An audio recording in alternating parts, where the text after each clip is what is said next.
안녕하세요. 저는 2020년도 하반기 운영과정 통합심사 과정 적정성 심사에 대해서 심사 기준과 관련된 자세한 설명을 안내드릴 집체훈련심사센터 김수용입니다. 과정 적정성 심사는 훈련 내용과 방법, 교강사, 시설, 장비 등에 대해서 세부적으로 안내 드릴 예정인데요. 관련 내용이 어려우실 수도 있으니까 제가 드리는 설명을 끝까지 잘 따라오시기 바랍니다. 네, 먼저 과정 적정성 심사는 훈련 내용과 방법, 그리고 교강사, 시설, 장비 이렇게 크게 5가지 항목에 대해서 각각의 적정성과 우수성 심사를 진행하게 됩니다. 먼저 본격적인 설명에 앞서서 이번 과정 적정성 심사에서 크게 개편된 내용에 대해서 먼저 설명을 드리고자 하는데요. 크게 3가지입니다. 먼저 코로나19와 관련된 내용에 대해서 통합심사 설명을 드릴 예정입니다. 지금 보시는 바와 같이 크게 2가지로 압축할 수 있겠는데요. 첫 번째는 유의기한 연장 심사에 관련된 내용, 그리고 신규 훈련 과정과 관련된 내용입니다. 먼저 앞서서 말씀드릴 수 있는 게 화면에서 보시는 바와 같이 한시적 적용이라는 부분을 보실 수가 있는데요. 요 과정 적정성 심사 코로나19 대응과 관련된 거는 이제 코로나 때문에 통합 심사 관련해서 조금 유연하게 또 완화된 심사 기준을 적용해서 심사를 진행하겠다라는 안내에 대한 내용입니다. 먼저 유효기한 연장 심사는 대상 훈련 과정을 확대했습니다. 나중에 유효기한 연장 심사 관련된 내용에 대해서 자세하게 설명을 드릴 예정인데요. 대상 훈련 과정을 확대했고 그다음에 심사 기준도 완화할 예정입니다. 두 번째로 신규 훈련 과정은 시간과 방법에 대한 기준을 유연화해서 심사를 할 예정이고요. 그다음에 대체 훈련 장비에 대한 내용도 확대할 예정입니다. 다음으로는 우수훈련기관 과정심사에 대한 내용입니다. 기존에는 훈련기관 구분 없이 과정 적정성 심사 기준을 동일하게 적용했다면 이번 심사위는 우수훈련기관에 대해서 과정 적정성 심사를 완화할 예정입니다. 이렇게 완화했다고 해서 그럼 그에 따른 이제 유의사항에 대해서 조금 보실 수가 있겠는데요.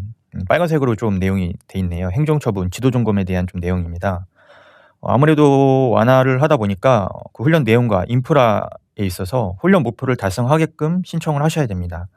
만약에 이제 선정이 되고 나서 이에 따른 부실한 훈련이 진행이 됐을 때는 관할 지방노동관서에 의해서 관리감독이나 지도점검이 있을 수 있기 때문에 이 부분 꼭 유의하셔가지고 심사를 신청해 주셔야 될 것 같습니다. 다음으로는 조건부 확대에 대한 내용입니다. 지금 보시는 바와 같이 기존에는 훈련 시설과 훈련 장비에 대해서 조건부 대상이 적용이 되었는데 이번 심사부터는 이에 더해서 훈련 교재까지 조건부를 확대했습니다. 또 기존과 좀 다른 내용이 기존에는 조건부 판정을 받은 항목은 가장 낮은 등급의 우수성 심사 단계를 받았는데 이번 심사부터는 조건부 판정이 되게 되면 그 해당 항목은 평가 점수가 0점, 즉 아예 점수가 부여되지 않습니다. 그래서 가급적 조건부 판정을 받지 않도록 심사 기준, 그다음에 훈련 내용을 고려하셔가지고 시설 장비 교재를 등록하셔야 될 것 같습니다. 네, 그럼 본격적으로 훈련 내용에 대해서 좀 설명을 드리고자 합니다. 훈련 내용은 크게 3가지 항목으로 볼 수가 있겠는데요. 첫 번째는 훈련 과정명, 훈련 목표와 훈련 대상 수준에 부합하는 훈련 내용으로 제시되었는가. 여기에서 이제 국기훈련 같은 경우에는 각각의 국기 직종별로 각 정의가 정해져 있습니다. 그 정의에 부합하는 훈련 내용으로 훈련 과정이 편성이 되었는지 안 되었는지를 별도로 추가적으로 심사를 하게 되고요. 두 번째로는 훈련 목표를 고려할 때 총 훈련 시간 혹은 교과목별로 훈련 시간이 적정하게 책정이 되어 있는지 산정이 되어 있는지 이 부분을 보게 됩니다. 그리고 마지막으로 교과목에 적정한 훈련 교재가 활용되고 있는가. 이 교재는 아까 앞서 말씀드렸다시피 이번 심사부터 조건부 혹은 충족 이렇게 2가지 결과로 나가니까요. 이 부분 확인하시면 될 것 같고요. 이 각각의 그 항목별 기준에는 우수성 심사 기준이 부여가 됩니다. 우수성 판단 기준이 부여가 되는데 매우 우수, 우수, 보통 이게 크게 이렇게 3가지 우수성 등급으로 부여가 되게 되니까요. 요거는 이제 과정 적정성 심사위원들이 훈련 내용이라든지 교재 각각의 교과목별 시간을 보고 그 내용이 얼만큼 훈련 목표를 달성하는 데 있어서 적정한지 아닌지를 판단해서 매우 우수하냐, 우수하냐 아니면 그냥 보통 일반적인 훈련 내용냐를 판단하게 됩니다. 이 부분에서 평가받으신 우수성 기준은 이 과정 적정성 과정 적합성 심사죠. 과정 적합성 심사에서 통과되고 나서 산업지역 인력 수요 심사에 반영이 되는 지표니까요. 이 부분 참고하시면 될 것 같습니다. 훈련 내용에 대한 심사 기준은 앞서 말씀드렸다시피 과정명, 목표, 대상 수준의 적정성을 보게 되고요. 검토사항은 훈련 과정 신청서와 운영계획서에 신청한 내용들을 중점적으로 심사에 활용하게 됩니다. 먼저 내용 적정성에 대해서 실업자 국기에 대해서 말씀을 드리면 국가기관 전략산업 직종이라는 게 있습니다. 국가에서 인력 양성이 필요해서 별도로 직종을 정해서 그쪽 직종에 대한 인력 양성을 하고자 좀 우대하는 직종이라고 보시면 될 것 같은데요. 거기에 부합하는 훈련 과정명과 목표, 내용으로 편성했는지 여부와 부합하지 않을 경우에는 부적합될 수 있으니까요. 꼭 정의에 부합하는 훈련 내용으로 편성을 하셔야 될 것 같습니다. 그렇다면 이제 그 직종 정의에 부합하는 훈련으로 어떻게 편성해야 될지 이 부분이 조금 의문스러우실 수 있겠는데요. 그래서 저희 신평원에서 각각의 국기 직종별로 어떤 NCS 능력 단위를 가지고 편성을 해야지 되는가에 대해서 상세하게 가이드를 좀 드렸습니다. 지금 보시는 국기 직종 편성 가이드 경로 확인하셔가지고 이번에 2020년도 하반기 운영 과정 기준으로 꼭 국기 직종 편성 가이드를 확인하신 다음에 그 해당 국기 직종에 나와 있는 권장 능력 단위와 선택 능력 단위를 확인하셔가지고 편성을 하시면 될 것 같습니다. 그 국기 직종 편성에 대한 예시인데요. 예를 들어서 핀테크 직종에 대해서 좀 설명을 드릴게요. 국기 직종 편성 가이드는 다 직종별로 지금 보시는 화면처럼 나와 있습니다. 직종별 어떤 직종인지, 그다음에 그 직종에 대한 기준 훈련 시간을 확인하실 수 있을 거고요. 기준 훈련 시간, 그다음에 그에 부합하는 직종 정의가 나와 있을 겁니다. 그러고 그 직종에 대해서 편성할 때 이제 주의사항에 대해서 나와 있는데요. 각각의 주의사항은 이제 기준 훈련 시간 이내로 편성을 해야 된다라는 안내와 총 훈련 시간에서 권장 능력 단위 40% 이상, 선택 능력 단위는 20% 이상 편성을 권장한다라는 내용도 있습니다. 그리고 내용의 편성은 국기 직종 정의에 부합하는 범위에서 일부 조정할 수 있지만 조정에 대한 별도의 근거는 좀 제시해 주시면 될 것 같고요.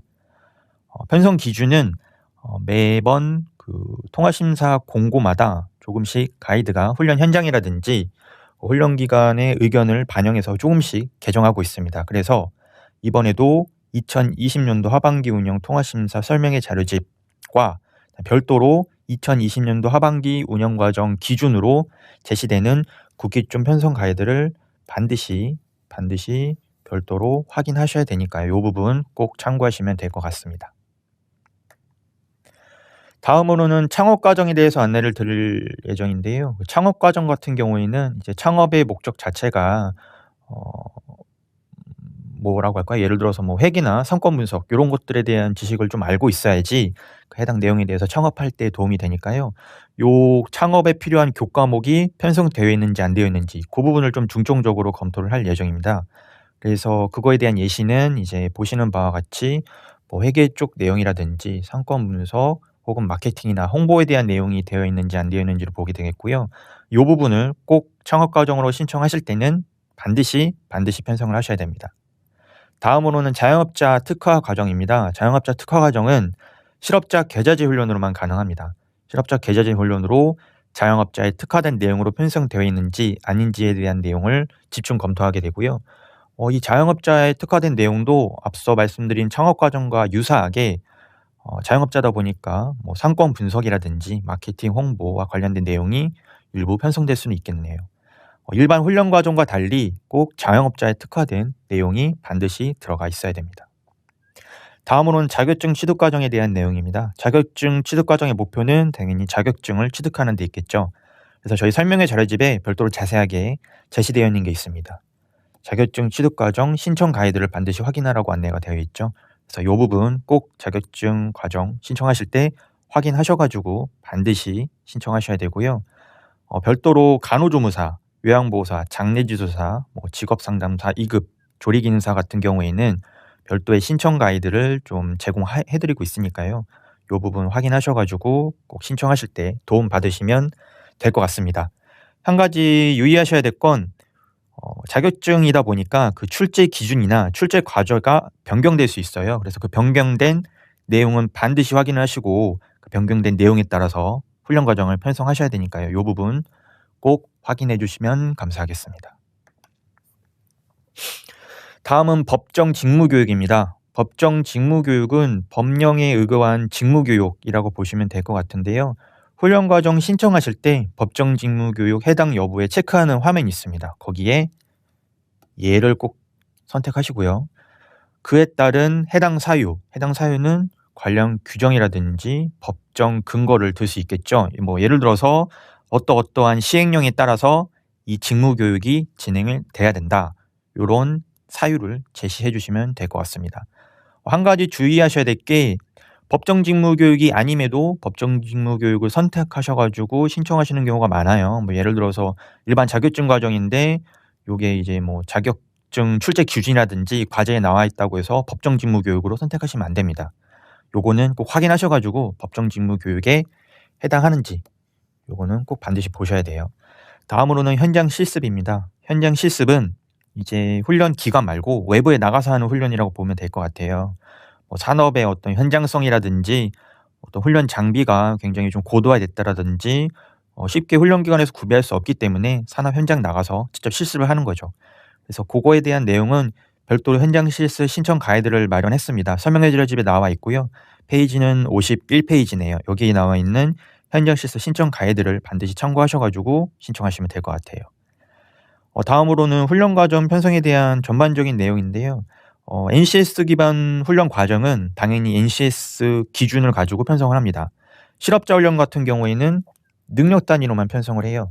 재직자 훈련 같은 경우에는 능력 단위뿐만 아니라 요소나 수행 증거까지 편성이 가능합니다. 이 부분은 이제 신규로 신청하시는 훈련 기관이라든지 훈련 과정을 담당하시는 선생님들은 좀 모르실 수도 있겠는데요. 실업자는 능력 단위로만 편성 가능하고요. 재직자는 별도의 능력 단위 요소와 수행 증거까지 좀 더 기준을 완화해서 편성하실 수 있으니까 이 부분 참고하셔가지고 보면 될 것 같습니다. 수행 증거 편성 가이드는 52페이지에서 확인 가능합니다.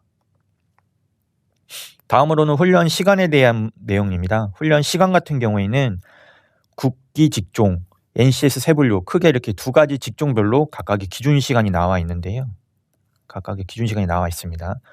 요 기준 시간은 부침 4번 확인하시면 될 것 같고요. 자격증도 자격증별로 기준 훈련 시간이 나와 있습니다. 그래서 이 부침 4에 각각의 직종, 그다음에 자격증별로 기준 훈련 시간이 몇 시간인지 꼭 확인하시고 그 시간 범위 내에서 편성을 하시면 될 것 같습니다. 능력 단위별로 시간은 그 능력 단위별로 기준 훈련 시간이 부여되어 있는데 최소 1시간부터 기준 시간의 150%까지 최대 150%까지 편성이 가능하니까요. 이 부분 참고하시면 될 것 같고요. 한 가지 확인하실 게 NCS 전공교과라는 게 있어요. NCS 전공교과라는 거는 능력 단위를 가지고 편성한 그러니까 능력 단위나 능력 단위 요소를 가지고 편성한 교과를 NCS 전공교과라고 하는데 이 NCS 전공교과는 능력 단위마다 기준 시간이 있다고 했죠. 능력 단위 기준 시간의 합 이내로 신청해야 됩니다. 이내로. 하지만 훈련 과정을 편성하다 보면 훈련 대상자와 목표에 따라서 달라질 수 있겠죠. 그럴 때는 초과의 필요성에 대한 사유를 제시해 주시면 됩니다. 하단에 예시를 좀 볼게요. 능력 단위 훈련 시간은 각각의 교과마다 20시간으로 기준 시간이 제시되어 있습니다. 근데 이제 예시를 보다 보니까 예시 4번 보면은 초과 사유를 작성한다라는 예시가 나와 있는데 여기는 각각의 기준 시간이 20시간이다 보니까 150%를 적용하게 되면은 최대 30시간까지 편성이 가능하겠죠. 30시간까지 편성하게 됐을 때 이 능력 단위를 더했을 때는 총 80시간이 되게 됩니다. 근데 이 80시간은 NCS 전공교과에 편성한 그 능력 단위 기준 시간의 합을 초과하는 시간이에요. 왜냐하면 150%를 적용했기 때문에 이랬을 때 이제 그 필요성 사유를 제시해 주셔야 된다는 거죠. 요 사유는 반드시 제시를 해 주셔야지 심사할 때 어떤 부분에 있어서 필요성이 있어 초과를 했는지 검토할 수가 있습니다.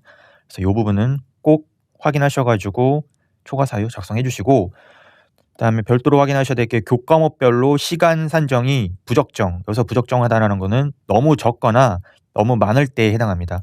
이렇게 될 때는 이제 부적합 판정될 수 있으니까요. 이 부분 확인하셔가지고 심사 신청하시면 될 것 같습니다. 네, 아까 앞서 말씀드린 과다 편성에 대한 내용이네요. 훈련 목표와 능력 단위를 고려해서 훈련 목표를 달성할 때 너무 부족한 훈련 시간을 편성했다라든지 혹은 유사 중복된 내용을 너무 많이 편성해서 과도한 훈련 내용이라든지 혹은 불필요한 교과 편성 아니면 능력 단위 훈련 시간 외에 너무 과도한 편성일 때 부적합될 수 있으니까요. 이 부분 확인하시기 바랍니다. 훈련 시간 부적합 사례는 크게 미용사, 그다음 용접 실무에 대한 내용이 좀 제시되어 있네요. 너무 적게 편성했을 때 혹은 유사한 내용을 너무 많이 편성했을 때 그거에 대한 예시니까 확인하시기 바랍니다. 다음은 재량교과에 대한 내용입니다. 재량교과는 훈련생 관리를 위해서 입학, 수료식, 취업활동 등에 대한 지원에 대한 내용이고요. 재량교과는 총 훈련 시간의 10% 범위 내에서 최대 20시간까지 가능합니다. 이 재량교과가 모든 훈련 과정에 다 편성할 수 있는 건 아니에요. 그래서 직종별 편성 가이드에 제시된 내용이 있습니다. 이 직종별 편성 가이드는 설명회 자료집 2권에 각각의 직종별로 제시되어 있으니까요. 반드시 확인하셔가지고 재량교과를 편성해도 되는 과정인지 아닌지는 꼭 확인하시기 바랍니다. 재량교과에 대한 편성 방법은 NCS 적용 과정이나 비적용 과정이냐에 따라서 조금씩 다를 수 있는데요. 결론은 교과목의 재량교과, 그 다음에 단원에도 재량교과란 내용으로 반드시 쓰셔야 된다는 거고요. 세부 내용은 최대한 자세하게 작성하시면 될 것 같습니다. 다음으로 훈련 교재입니다. 앞서 말씀드렸다시피 요번부터 조건부 항목으로 바뀌었다고 말씀드렸죠.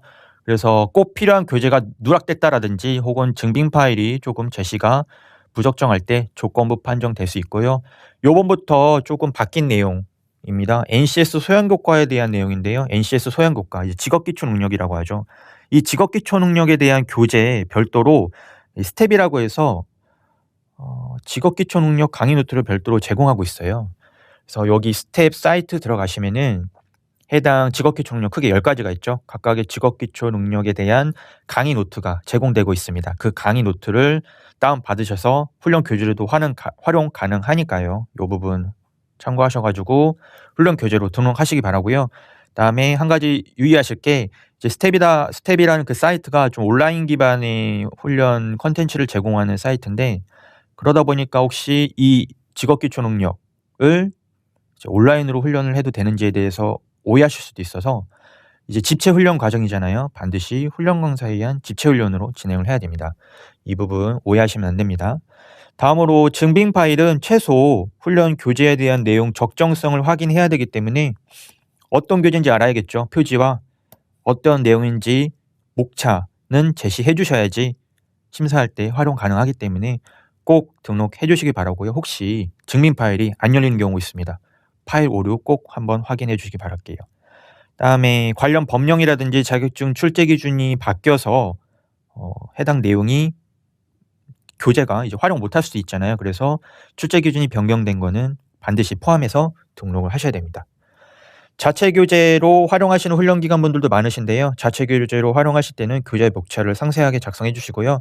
목차별 페이지가 제시되어 있는 분량을 목차별 페이지에서 내용의 분량이 확인 가능하게 꼭 페이지 수도 작성해 주시기 바랍니다.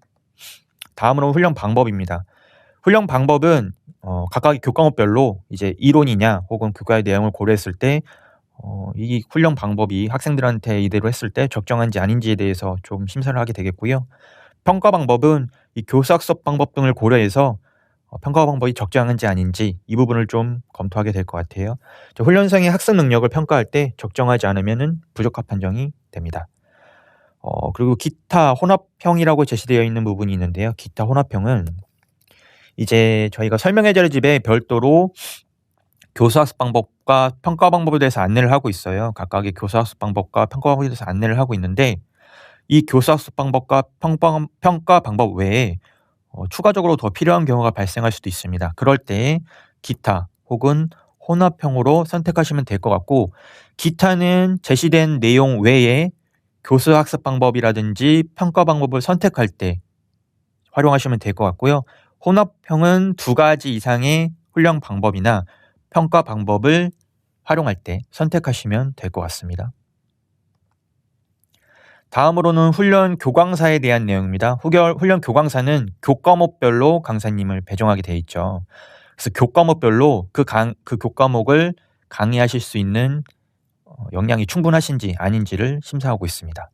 그래서 검토사항은 교광사의 전공, 강의, 현장 경력, 그다음에 자격증 등이 이제 교과목과 관련성이 있는지, 혹은 교과목이 요구하는 수준보다 더 동등하거나 그 이상의 수준의 강사님이신지 이 부분을 좀 보고 있고요.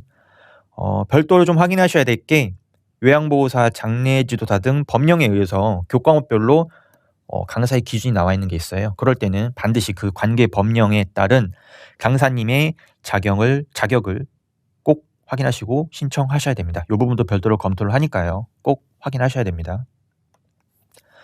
다음으로는 훈련 시설입니다. 훈련 시설은 NCS 능력 단위별로 다 제시가 되어 있죠.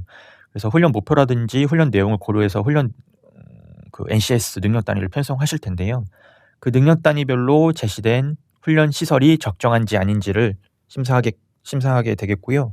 한 가지 좀 확인하셔야 될 게, 시설이 면제되는 상황이 있습니다. 시설이 면제될 때는 필기 필답형 국가 자격, 그다음에 이론형 법정 직무 교육인데요. 이렇게 필기 필답이나 혹은 이론형 법정 직무 교육 같은 경우에는 뭐 예를 들어서 굳이 실습실에서 훈련이 진행되지 않아도 가능할 수 있겠죠. 그렇기 때문에 요런 이제 좀 특수한 상황일 때는 실기, 즉 실습 관련 훈련 시설은 면제하고 있습니다. 즉 훈련 내용에 맞게끔 심사를 하겠다는 거죠. 요 부분 확인하시면 될 것 같고요. 훈련 시설도 앞서 말씀드린 훈련 교재와 마찬가지로 조건부 판정이 되고 있습니다. 부적정할 때는 조건부 판정이 되고요. 여기서 이제 부적정하다라는 거는 훈련 기준에 미충족되는 면적, 혹은 복수로 등록된 동일 유형의 시설 중에서 미흡한 시설이 있을 때 조건부 판정이 되고 있습니다. 혹은 이에 증빙 파일이 좀 오류가 났다라든지 제시가 적정하지 않을 때도 역시 조건부 판정이 되고 있고요. 이렇게 조건부 판정이 되게 되면은 추후에 이제 관할 지방노동관서에서 현장 실사가 있을 수 있습니다. 그러니까 이 부분 확인하셔가지고 심사 신청하실 때 잘 등록해 주시면 될 것 같고요. 조건부도 요번에 아까 앞서 말씀드린 개편 사항에서 잠깐 안내 드렸는데요.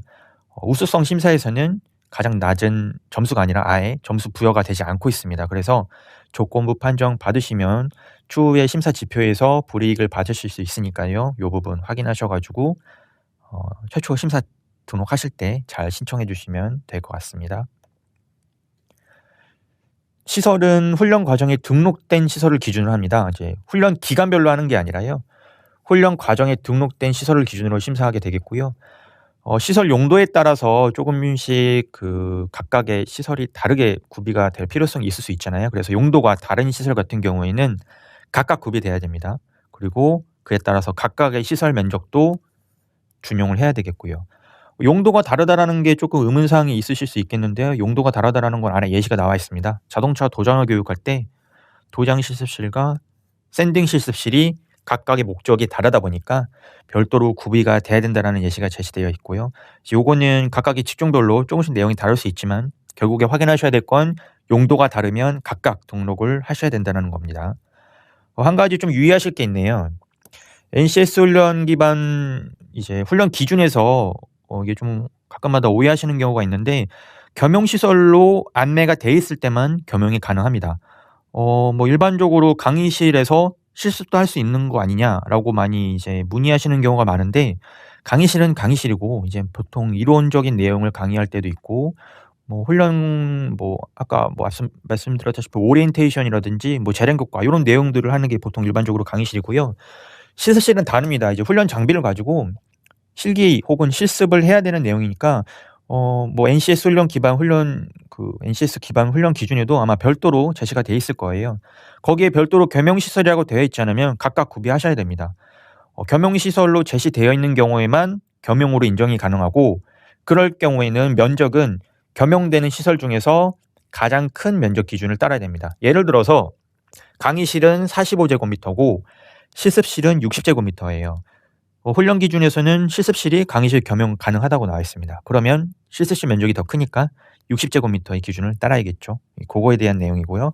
증빙 파일은 훈련 시설의 상태, 그다음에 구조를 확인할 수 있는 내부 사진 꼭 넣어주셔야 됩니다. 간혹 가다가 도면만 넣어주시는 경우가 있는데 도면만 넣으면 저희가 훈련 시설로 활용했을 때 이 적정한지 아닌지 심사할 수가 없어요. 그래서 반드시 내부 사진을 올려주셔야 됩니다. 훈련 시설 등록할 때 유의사항이 있네요. 이제 시설의 사진, 기재 면적, 실제 구비 시설과 동일해야 되고요. 그다음에 반드시 등록하는 시설은 해당 기관에서 인정받은 지정 시설이어야 됩니다.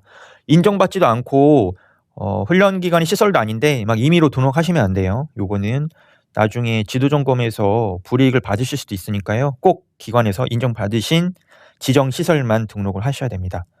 다음에 또 하나 확인하셔야 될 게 타지역 시설이라고 있는데요. 타지역 시설의 의미가 뭐냐면 훈련기관에서 지정받은 시설이 아니라 혹은 훈련기관 소재지에 있는 시설이 아니라 이제 아예 다른 지역에 있는 시설을 등록하는 경우가 간혹가다 있어요. 뭐 예를 들어서 사례가 잘 나와 있네요. 훈련기관은 서울에 있는데 훈련 시스장은 천안에 있는 경우입니다. 뭐 훈련생이 이제 서울 학원에서 이제 이론 강의를 받고 갑자기 실습하러 천안으로 내려가는 경우가 발생할 수 있겠죠. 물론 뭐 못한다라는 건 아니지만 이런 게 현장 실습이라든지 혹은 뭐 지정받은 시설이면 가능할 수 있겠지만 그런 경우가 아님에도 이렇게 타지역 시설을 무분별하게 등록하시면 안 됩니다. 요거 꼭 확인하셔가지고 심사 신청 해주시기 바랍니다. 다음으로는 훈련 항목별 판단 기준에서 마지막입니다. 훈련 장비.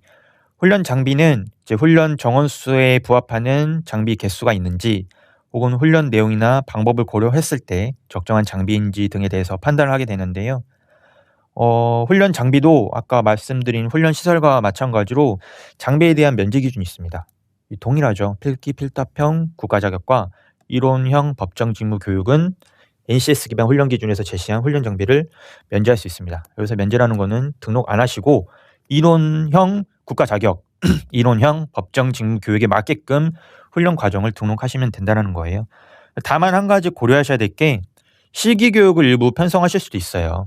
뭐 예를 들어서 법정 직무 교육이 이론 위주지만 이런 건 한번 실습을 좀 해봐야 되겠다라는 필요성이 있어서 실습 내용이 들어가 있다고 한다면 그럴 때는 해당 훈련 시설이나 장비가 꼭 들어가야겠죠.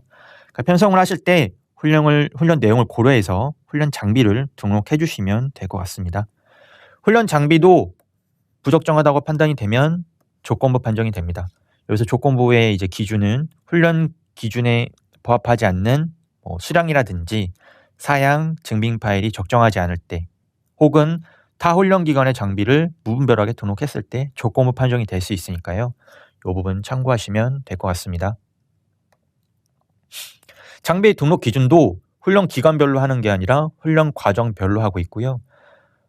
훈련 장비의 주요 부적정 사례는 저희가 설명의 자료집 2권에 각 직종별로 부적합 사례를 안내드리고 있는데요. 거기에 훈련 직종별로 장비의 부적정 사례, 이제 조건부 판정 사례겠죠. 조건부 판정 사례에 대해서 안내를 해드리고 있으니까 그 부분 참고하시면 될 것 같고요.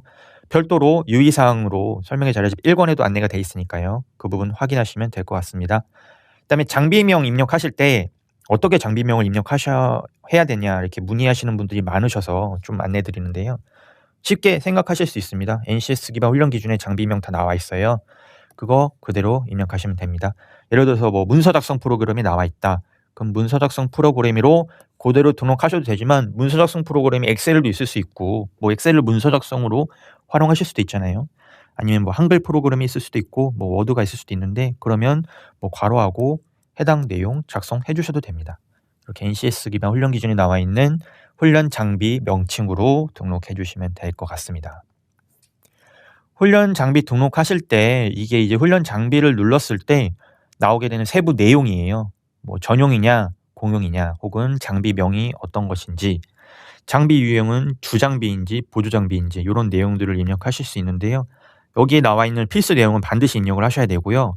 비고란에도 지금 이거는 이제 그 훈련 컴퓨터겠네요. 컴퓨터에 대한 사양을 좀 제시한 걸로 보이는데 훈련 장비로 쓰이는 그 각각의 뭐 예를 들어 사양 혹은 뭐 규격 이런 것들도 세부적으로 작성해 주실 수 있어요. 그래서 이렇게 비고란에 별도로 내용을 작성해 주시면 심사할 때 다 고려가 되니까요. 이 부분은 자세하게 작성해 주실 수 있으면 작성해 주시는 게 좋겠죠.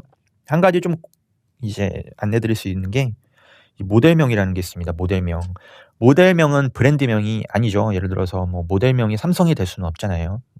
그래서 모델명은 예를 들어서 뭐 영문으로 될 수도 있고 각각의 그 모델 넘버링이 될 수도 있는데 그 모델명 확인하셔 가지고 최대한 자세하게 넣어 주시면 될 것 같습니다.